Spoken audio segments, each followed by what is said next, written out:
Okay, David, one more time in Argentina. Tell me, since in the last hours you were playing here in the Queenfield, how did you feel this time? It's the best party in the world, period. Yeah. I love it so much. It's ridiculous. And you know, I've been playing Queenfield for many, many years, and it's like every time it's bigger and better, and I'm like, no, we cannot beat last year. It's impossible, Yeah. you know. And you do next year. It's incredible. And it's like a rendezvous, you know. Do you say rendezvous? You know, it's like a rendezvous. Yeah. With the people from Argentina. How can you explain that? Because you have so many parties in your life. You are the owner of the party maybe in these days in the world, and you come here and you say that to us, and that's very important coming from you. You know what I mean? Yes, no, but I say it to you, but I say it also to the rest of the world. Yeah. When I make interviews, they ask me, what is your favorite gig? I always say Queenfield, Argentina. It's crazy, I just love it. Okay. What's the explanation? I don't know. First, I think you are crazy. Yeah. That's the first explanation, you know. Good answer. And also, you know, when there's like this, if I feel like there's something special between that Argentinian crowd and me, you know, it's like a love story, you know. Yeah. Well, and with this album, Nothing But the Beat, it's increasing this love between Argentina and David Guetta, no? Yes, because it's an excellent album. Well, thank you very much. How can you compare it with One Love? I mean, I can say that One Love was more a mix between electronic and urban music. Yes. And here you, there's every lots song of different things, you know. Yeah. It's because when I made One Love, it was something very new to mix electronic music with urban music.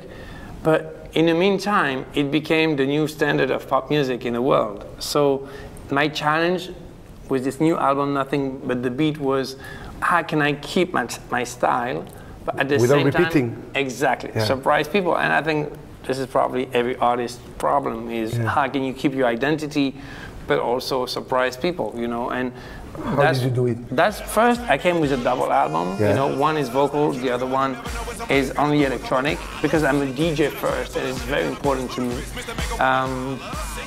And second, you know, well, by, you know, producing with new sounds and you know, not using the same trick over and over again, you know. So, you know, I'm opening the album with Where Them Girls At. That is, in a way, the end of a story. Is the sound of my previous album. So you start finishing the last thing. Yes, and then the rest is totally new. And this record, I think, with Usher, Without You, I think is one of the biggest, most beautiful records I've done in my life. It's strange, no? Because you became the most important DJ in the world, and now, for me, it seems that you're soonly becoming a big pop star or rock and roll star, no? After being the best DJ, now you go for more. Yeah, it's crazy. I don't really see it this way, like getting bigger, because for me, I'm very happy as a DJ. It just happened that my music is getting extremely successful on a radio level when I was first making music for the clubs, you know. So I've been fighting for many years so that our music, you know, and the DJ culture in general was respected as much as hip hop and rock, you know. And it's happening now. Dance music is the biggest thing on the planet right now.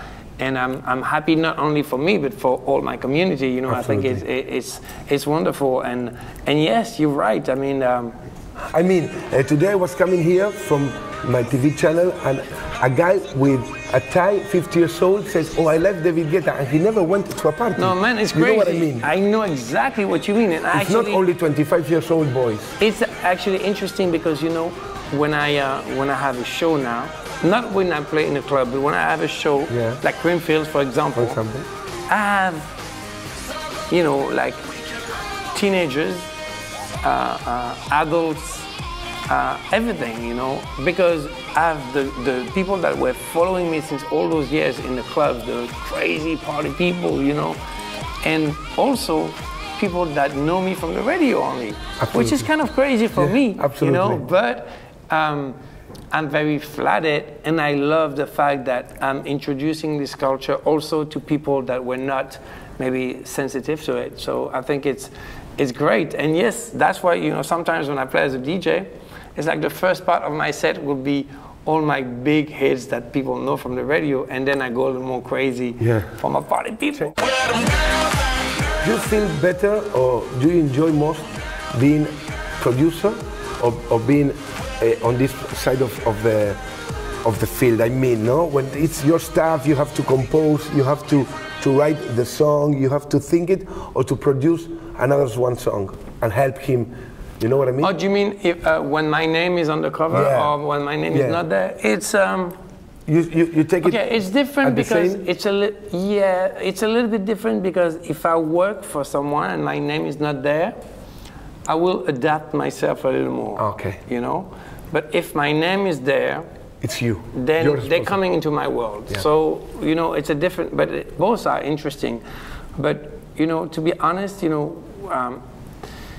What is probably the most important for me is to be a DJ, because all my inspiration comes from this, from the clubs, because I make music first because I want people to dance and have a good time. And then I want also the song to be emotional, and that's why I started to make songs and not only beats, you know. Yeah. And a lot of artists, they want to see people in the clubs dancing on their music. And that's why they come to me. Do you feel that David Guetta is in his best moment? Because I was listening to the vocal album, and if I'm the owner of the company, I don't know which song sent to the radio, because they're all big hits, you know what I mean? I know what you mean. I wanted to make an album that doesn't have any fillers, you know.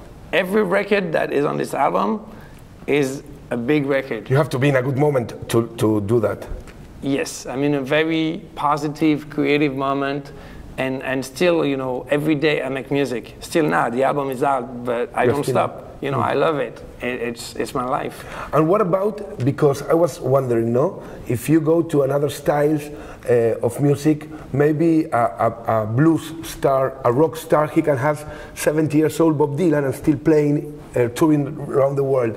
In your case, do you think what are you going to do here in 20, 30 years, when maybe you don't like to go to parties at 3 a.m. What? Or you will like to go at 60 years old, 70? Yes, I don't want to stop. Yeah? Never. Never.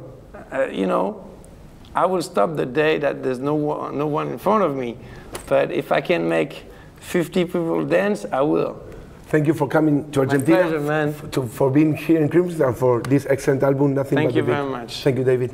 Pleasure to meet you. Thank you.